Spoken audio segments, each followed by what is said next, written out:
Swayam Prabha. Digital India. Educated India.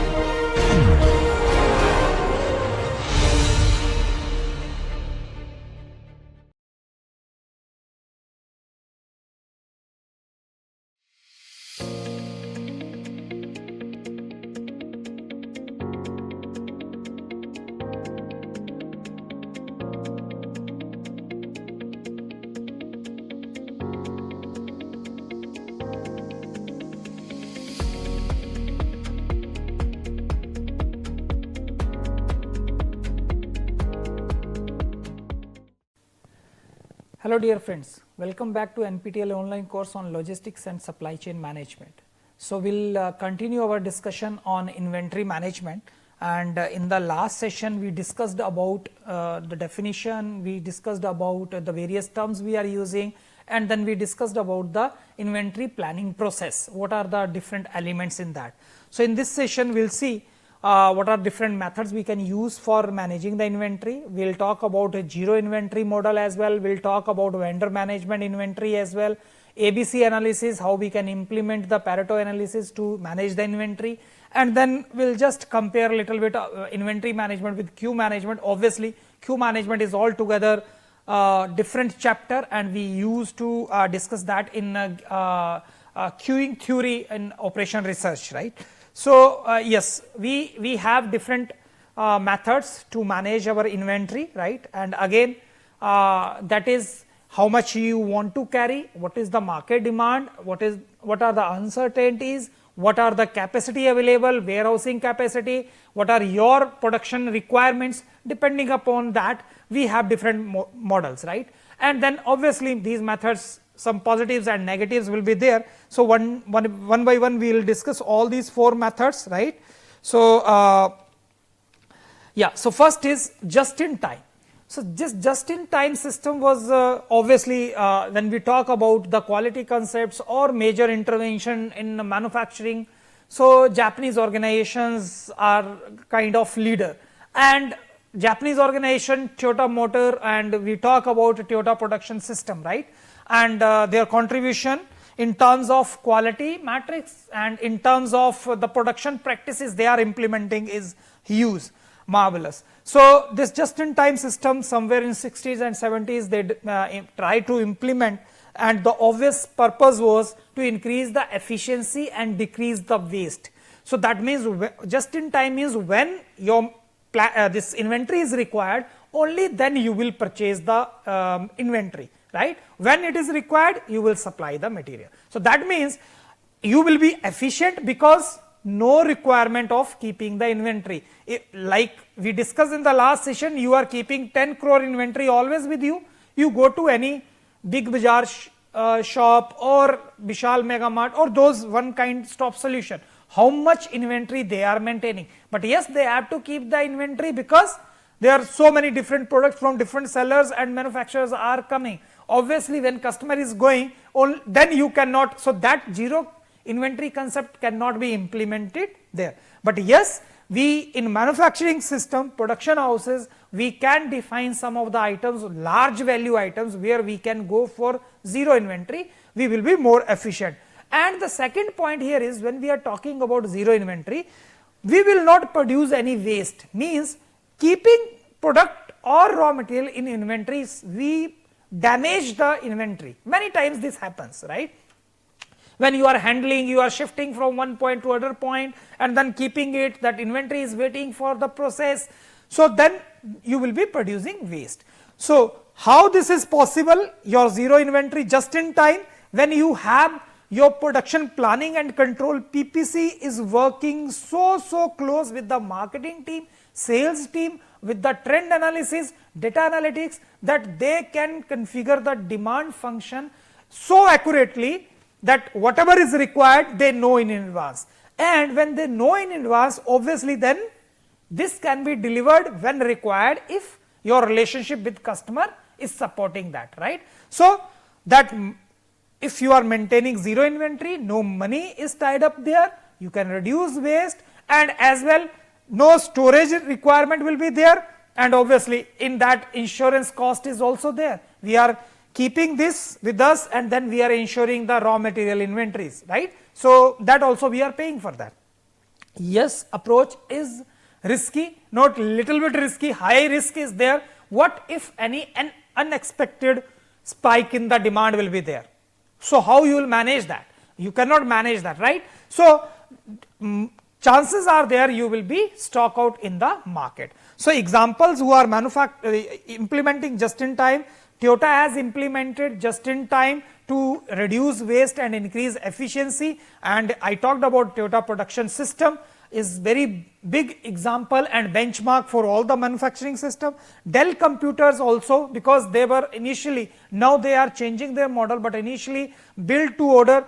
So once customers were placing the order, telling them their requirements configuration, only then customization was happening, and they were providing the customized products. So right, they were not maintaining the inventory. So that is another model. Harley Davidson, they are also implementing JIT to reduce the inventory cost and improve the product quality.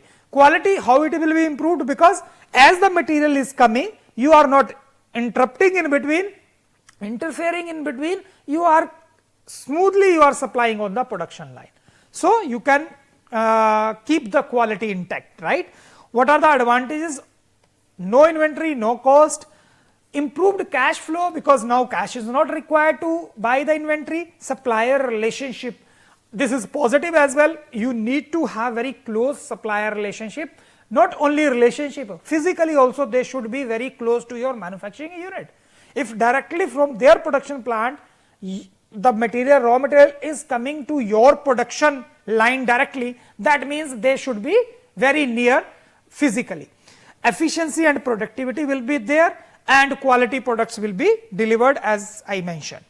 Challenges are huge. Maintaining zero inventory, I talked about. If something goes wrong with that vendor, then how you will manage. If some issues are there during the transportation, although I am saying that very short distance, but even then packaging, loading, unloading, something may go wrong, and then how you will maintain that. Any natural disaster, then how you will handle that. Suppliers dependency is huge to implement, because this is only supplier driven approach. Just in time is only successful. The role of supplier is, I think, 70 or more than 70%, right. What if demand fluctuation is there? Unpredicted demand will be there, and then because you have not planned for that, so difficult to. Initial investment is very high, because you want all the vendors should set up their manufacturing unit with within that premises, and then you want you will change some of the processes, because directly you are feeding the material to the production lines. So that initial investment is also required.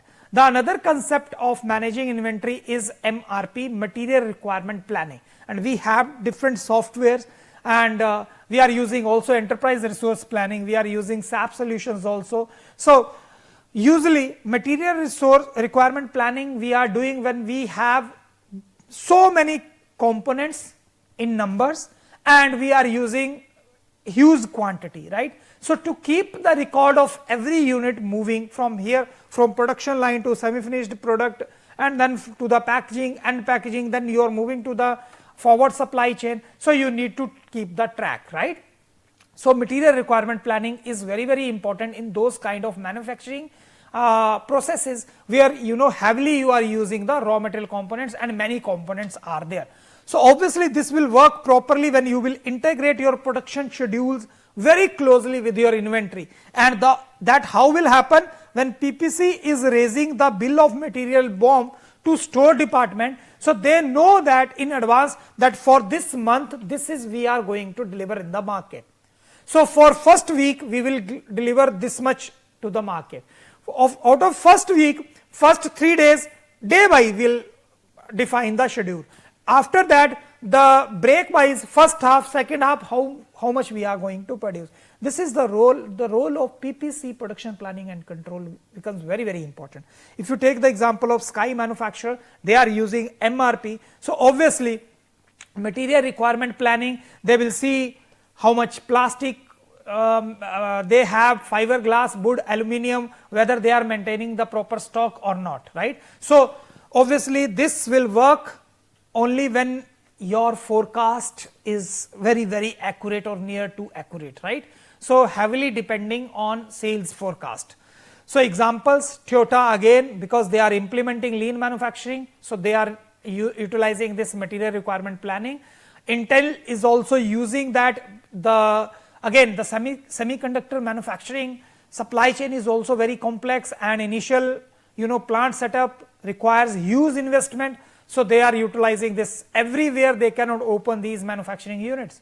Boeing is another example which is managing thousands of parts and materials. They are sourcing globally and utilizing MRP approach to maintain the inventory. Advantages, obviously you have better control over the inventory, optimal level you can maintain because you know in advance what is going to be the demand. So, that stock out or excess stock you will minimize, right. Production planning, yes, the clear production schedules should be developed by the PPC, and in terms of bill of material should be raised against the whatever material is required. So, that should be placed on time basis with the store department. Then cost saving, when we are saying that we are planning so closely with the production schedule, you can save the cost. Supplier collaboration, again like in just in time, here also suppliers are working very closely with the manufacturers. Only then we can implement the production planning, proper planning at the supplier's end, and then it will be more efficient. So, only thing is here again the human intervention should be minimized and we should go for automated planning. Whatever demand we are experiencing from the market should be immediately shared throughout all the stakeholders, right. Only then it will work. Challenges, because this technique is based on data what we are collecting from the market in terms of forecast, in terms of inventory levels, in terms of bill of material, also we are working with the data, right. So, that data accuracy is big problem. Speed of the data, again I am again and again highlighting. So, today you are collecting, when you are supplying that data. Complexity, so because MRP is developed only, ERP is developed only kind of platform to handle the complex situation where multiple components are there, right, and you are using in huge quantity. Flexibility, MRP system may struggle to adapt to sudden change. The reason is because you are fixed with the production. Why this is working, MRP working so perfectly? Because you have fixed production plan. What if something else you need to produce today? You need to change some schedule. So, then the whole planning will be disturbed, right. Integration, obviously ERP alone cannot work. You need to integrate ERP with supply chain management, with your warehouse management software, with your transportation management software, so that you can have all the records of where the product is right now and how it is flowing. The other method is economic order quantity, and this method usually we are using because this makes the balance between the 2 points I discussed in the first session of this inventory management, that if you obviously as manufacturer you want to place larger order so that you can negotiate on price, but then that larger order means holding cost will be there. You are maintaining extra inventory in your warehouse, so that cost will be there. You can reduce the ordering cost, but your storage cost will increase. So, economic order quantity will help us to make the trade off between this holding cost and inventory cost. So, total cost we are calculating holding cost plus your setup cost or ordering cost, right. Wherever we are getting this total cost minimum, that quantity we want to order, and the graphical representation if you see this is the holding cost. If I am holding 5 units, this is the cost, holding 10 units, 15 units, so proportional cost will be there. This is one assumption of this model, that this cost is linear, but practically this is not happening, right. If we are maintaining larger space, obviously per unit cost may go down, right, but we are considering that uniform cost. So, another one is this line is representing your ordering cost. Obviously, if you will place 5 orders, so this is the highest cost. If you are placing 50 orders, so cost will be lesser. If you are placing 5,000 orders, So that means you are negotiating on price because you are placing order for large number of quantity. Now it is not that you can negotiate, but obvious reason is because the cost per unit, production cost per unit will be lesser because you are producing in bulk. Now this is your holding cost, this is your ordering cost. This point is the equilibrium point where this your holding and ordering cost is intersecting, and this the total cost will be minimum. This is the point where the total cost will be minimum. So this minimum cost you need to place this much quantity, that is the economic order quantity. If you will place this quantity order with your vendor always for that particular item, right, you are carrying the minimum cost for that inventory. Right. This is how we can calculate. This is the formula to find out. You multiply the setup cost or order cost with the demand, and then the holding cost you will divide. So obviously the only how you can derive this equation is your holding cost equal to your ordering cost, and then you can derive this equation, right. So this is how we can find out the economic order quantity.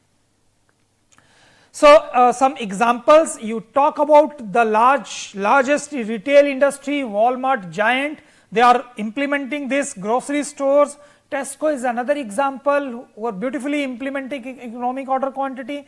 And if you talk about manufacturing industry, automotive industry, electronic industry, Samsung, Toyota, all these players are utilizing this economic order quantity model. In healthcare also, when you are placing order for medicines, for medical equipments, right, so medical devices, then again you can use this because again when you are placing order for pharmaceutical products, right, so again those got limited life, right. So when you are keeping them on shelf for a longer period of time, so the chances of getting that inventory obsolete are there, right. So that also you need to take care. So economic order quantity will consider that as well. Food and beverages industry, again that industry is limited by the lifetime. So you can see restaurant chain, McDonald's, Starbucks, Nestle, Safeway, all these grocery stores, they are utilizing this economic order quantity to place the order. Advantages, cost minimization, this model works on that, right. When the ordering and holding cost is both are minimum, then we will place the order. Efficient inventory management because the minimum cost, so that is why it is efficient. Simplified ordering process, every time you know for this particular component this is going to be the economic order quantity. So repetitive routine orders you can place, and in that way your vendors are also well aware that this much quantity lot we are supplying repetitively, right. Improved cash flow because you are not maintaining unnecessary inventory, and holding costs also you are minimizing. So obviously, so minimum cash is required to maintain the inventory. Challenges are there, we are considering that constant demand, but that is not practically possible. We are considering fixed cost, that I told you this cannot be fixed, ordering or holding cost cannot be fixed, right, it will change. But we are saying that if for placing one order 10 rupees, for placing 10 orders 100 rupees, that is not possible, right. No shortage assumption, and we are assuming this that EOQ model, obviously there is no stock out, there is no shortage, no back order, right. So these are some of the challenges. Another this technique is DSI, days sales of inventory. So this is, we are calculating the number of days we are having and or we are taking to convert the inventory into sales. Fine, simple, right. So how many times days you are taking, how much time you are taking to convert the inventory into sales. So you can calculate this by average age of the inventory, days inventory outstanding, days in inventory, days sales in inventory, and days inventory. Simple, these terms we are using interchangeably. The meaning here is only, so how quickly you are converting the inventory into your liquidity, right, into your cash. So when we are calculating, we want lower DSI is preferred. That means if score is less, how we are calculating the score? Average inventory you are maintaining, cost of goods sold per year, right. So if quickly you are selling the inventory, that means that is good, that means this value is lower. So quickly you are depleting your inventory in the market. So that is the point. So pharmaceutical industry, Pfizer is using DSI, days sales inventory. Automotive industry, Ford Motor is using this model to manage their inventories of vehicles, parts, components, spare parts. Food and beverages industry, Nestle is also utilizing this DSI model to manage their inventory of raw material, finished goods and semi-finished goods, right. So again, the advantages of this is optimum inventory level, right balance between holding your inventory and then to meet the demand, whatever demand you are also considering that, and forecasting and planning. So you can forecast the sale trends, adjust the production schedules and improve the overall demand forecasting, right. Financial health will improve because you know exactly what time is required to convert those inventory into sales. So that much inventory you are keeping, that only that much inventory you are keeping that. So in that way you will be more efficient and your performance will be better. Challenges, again all models are suffering from this assumption of industry variability is there. How you will tap that variability. Seasonality effect is there. All the time, some peak seasons are there and then there will be slowdown in the market. How your model is configuring within that, right. So that is also important. And then accounting practices, what we are utilizing, we are calculating the cost of goods sold, how you are utilizing. So different industry, different practices are there. So uniformly applying one model is not possible. You can see Nestle is implementing DSI model as well and they are utilizing economic order quantity as well. So in one industry you can have multiple models. For one component maybe you are utilizing one or other you are utilizing other one. So there is another concept of zero inventory concept, and when we talk about lean manufacturing, so Toyota again implemented this concept of zero inventory, and this is based on the principle of just in time. Obviously just in time, when required you will move on the production floor and no inventory you are maintaining. This is possible when zero failures, which is practically impossible, right. Zero failures not at your end only, at the logistics end, at the storage end, at the raw material vendors end, right. So nothing, all we are assuming that perfectly going fine and we will get the smooth supply of the raw material all time, right. And zero lead time, when no inventory, just in time. So that means we cannot talk about the lead time, even if we will talk about 10 minutes, no, there is no concept of lead time when we are talking about zero inventory.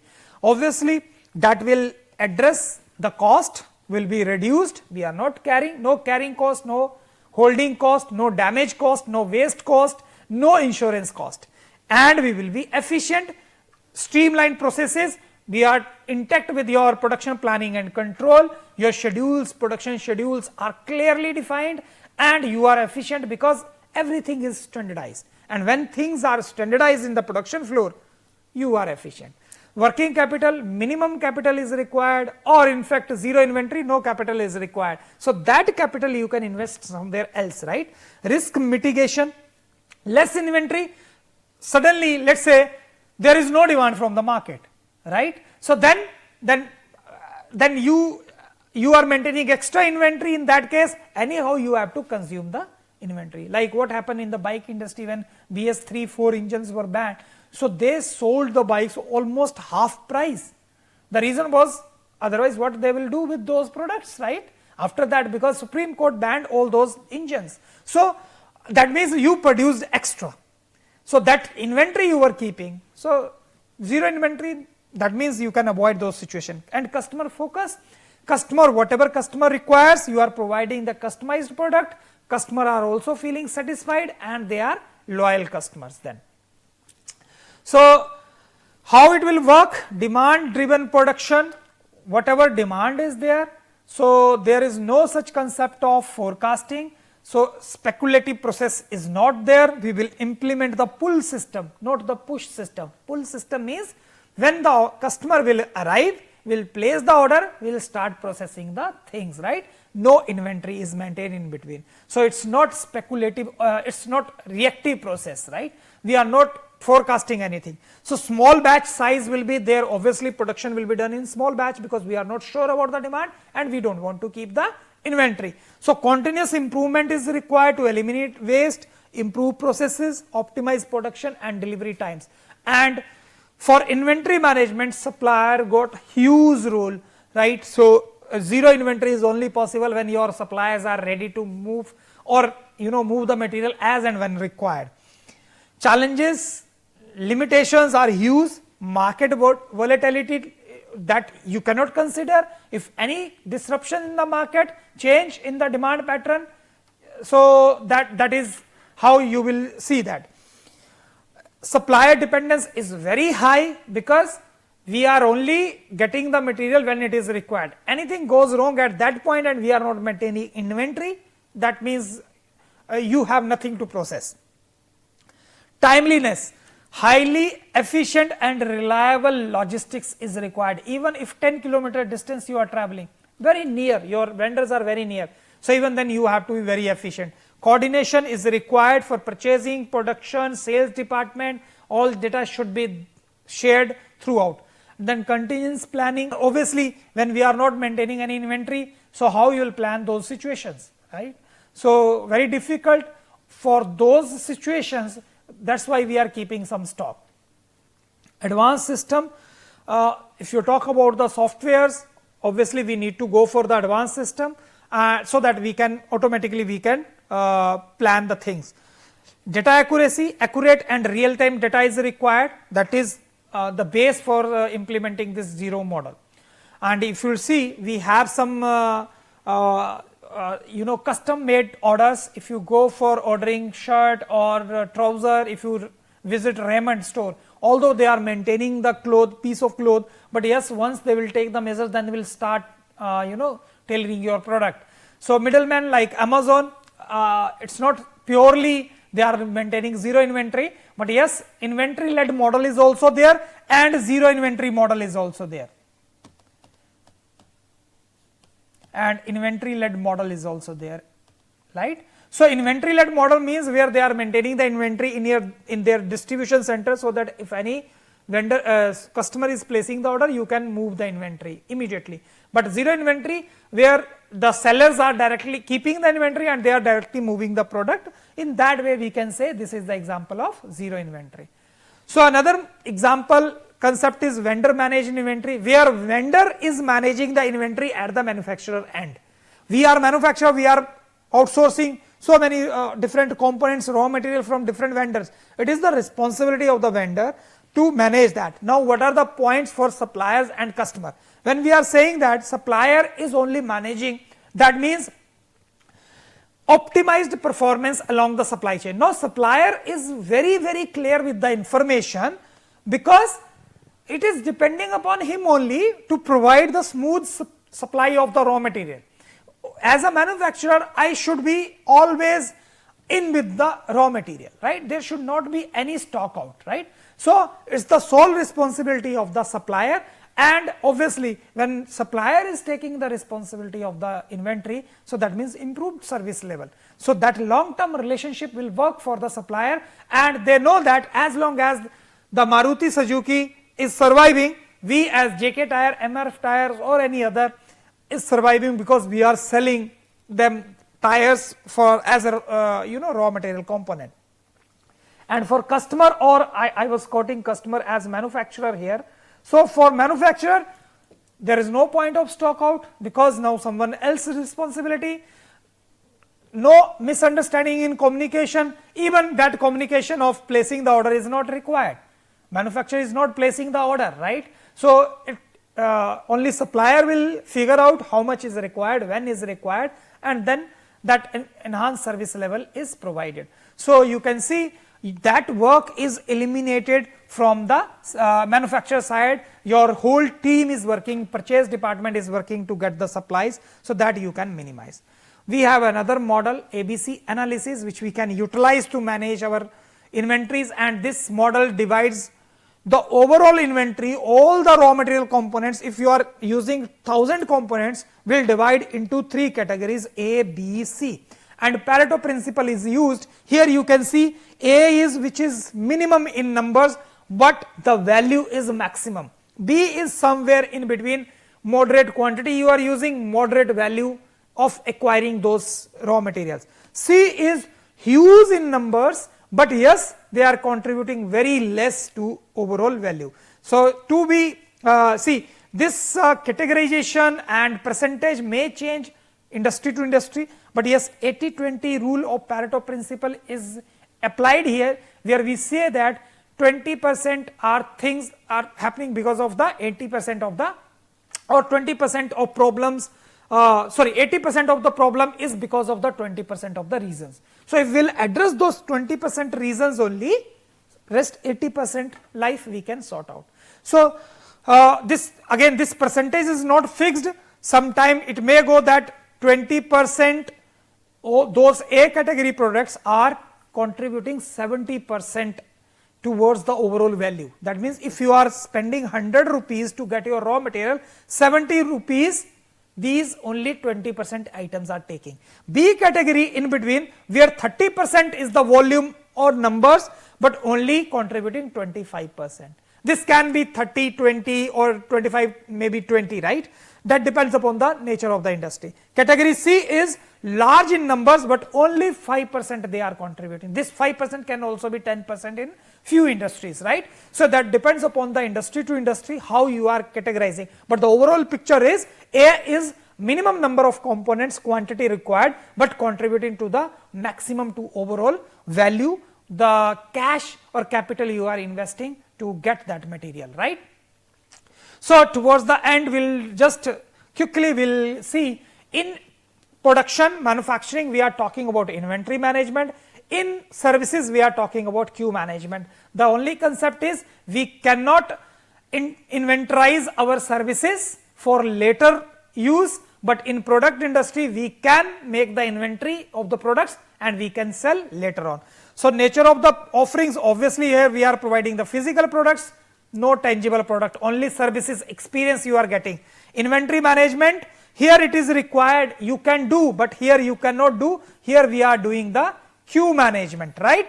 Revenue model is you are selling the products, then you are getting the revenue, here you are providing the services, and the very basic function is your customer is always part of your production process in services industry. But in production industry, customer is not part of your production. Once you will produce somewhere in off location and then you will send that in the end market. But if you just imagine the barber shop, you are going, the healthcare hospital, you are going there, you are getting your checkup done and then you are getting the services of the doctor.